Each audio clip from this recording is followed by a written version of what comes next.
तो redox chapter जो है ये ग्रेड 11th का टॉपिक है और ये बात करेगा रिडॉक्स का। पहले तो मतलब समझो रिडॉक्स का मतलब क्या होता है बेसिकली।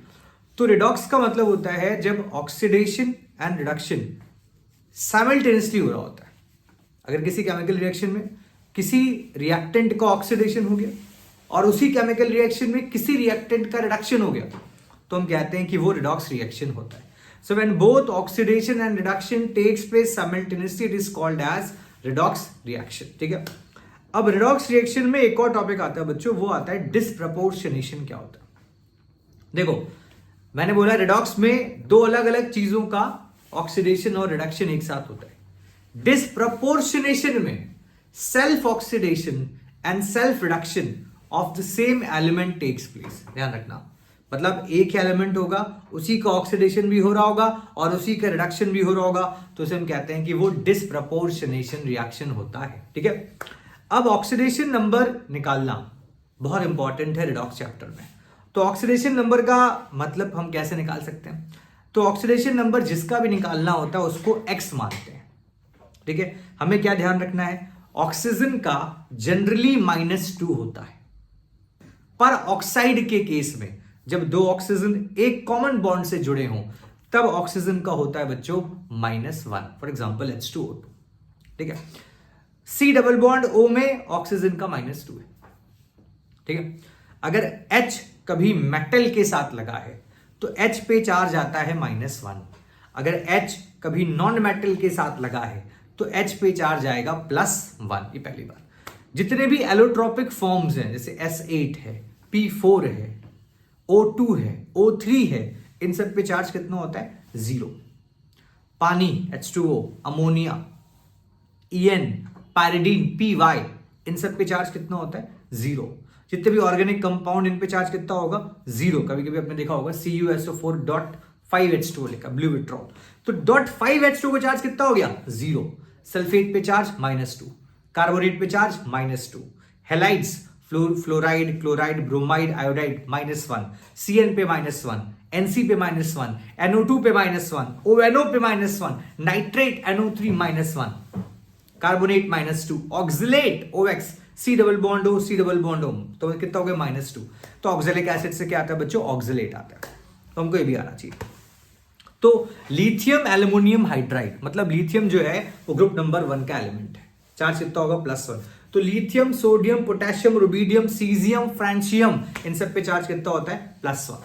ग्रुप 1 पे चार्ज कितना होगा? +1। ग्रुप 2, ठीक है, कौन कौन से होंगे? Beryllium, magnesium, calcium, strontium, barium, radium, charge कितना होगा? +2। एल्युमिनियम पे कितना होगा? +3।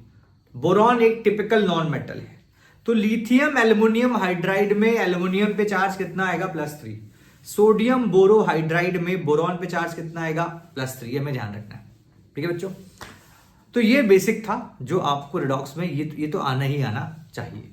फिर आपसे क्या पूछता है कि भाई किसका ऑक्सीडेशन हो रहा है, किसका रिडक्शन हो रहा है, या OA और RA कौन है? तो OA मतलब होता है ऑक्सीडाइजिंग एजेंट। ऐसे सब्सटेंसेस जो दूसरों को ऑक्सीडाइज करें और खुद रिड्यूस हो जाए उन्हें कहते हैं कि वो ऑक्सीडाइजिंग एजेंट होते हैं। For example potassium permanganate, K1O4, H2SO4, potassium dichromate, है ना, HClO4, परक्लोरिक एसिड, ये सब क्या है? All these are oxidising agent. ऐसे सब्सटेंसेस जो दूसरों को रिड्यूस करते हैं, खुद ऑक्सीडाइज हो जाएं, वो क्या कहलाएंगे? Reducing agent. For example all the metal hydrides, NaH, LiH, lithium aluminium hydride, sodium borohydride, ये सब क्या होते हैं? All these are reducing agent. Definition आपको आनी चाहिए। तो ऑक्सीडेशन का मतलब लॉस ऑफ इलेक्ट्रॉन, ऑक्सीडेशन का मतलब अगर एडिशन ऑफ ऑक्सीजन या addition of any more electronegative element. Oxidation का मतलब रिमूवल ऑफ हाइड्रोजन, ऑक्सीडेशन का मतलब removal of any electropositive element जो कि मेटल्स होते हैं। ठीक है, रिडक्शन का मतलब गेन ऑफ हाइड्रोजन, रिडक्शन का मतलब बिकमिंग मोर अनायनिक, रिडक्शन का मतलब अगर आप ट्रिपल बॉन्ड से सिंगल बॉन्ड चले आए तो भी आपका रिडक्शन हो गया। तो रिडक्शन का मतलब ऑक्सीजन को हटाना, रिडक्शन का मतलब इलेक्ट्रोनेगेटिव एलिमेंट को हटाना, रिडक्शन का मतलब इलेक्ट्रो पॉजिटिव एलिमेंट को जोड़ना। तो मेटल्स में आप समझ सकते हैं इस बात को, है ना।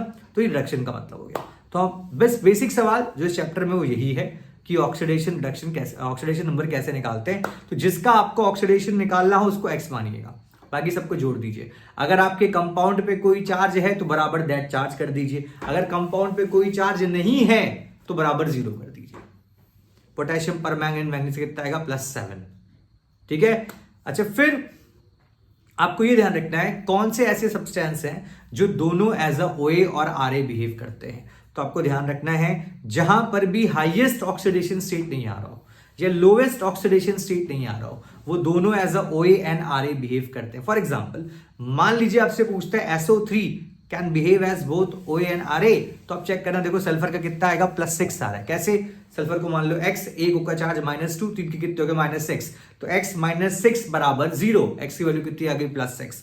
सल्फर मैक्सिमम कितना दिखा सकता है +6। अगर सल्फर यहां पे +6 में है तो फर्दर तो ऑक्सीडाइज नहीं हो सकता, तो कहेंगे कि इसको जब ये खुद ऑक्सीडाइज नहीं हो सकता तो मतलब रिड्यूस भी तो होगा, तो ये कैसा बिहेव करेगा एज अ OA, जो खुद को रिड्यूस करे। बट मान लो SO2 है, अब यहां पे सल्फर का आएगा +4। कैसे? SO2 X मानो सल्फर को, एक पे चार्ज -2, 2 पे हो गया -4, तो X -4 बराबर कितना हो गया 0, X की वैल्यू कितनी आ गई +4, तो सल्फर दिखाएगा +4। तो अगर सल्फर +4 दिखा रहा है तो +4 से +6 भी जा सकता है, तो कैन बी ऑक्सीडाइज। +4 से -2 भी आ सकता है, तो कैन बी रिड्यूस्ड। तो SO2, HNO2, PCl3 they can act both as OA and RA। तो आपको सवाल इस पे जरूर मिलेगा, आप जरूर करके जाइएगा इस चीज को। ठीक है बच्चे।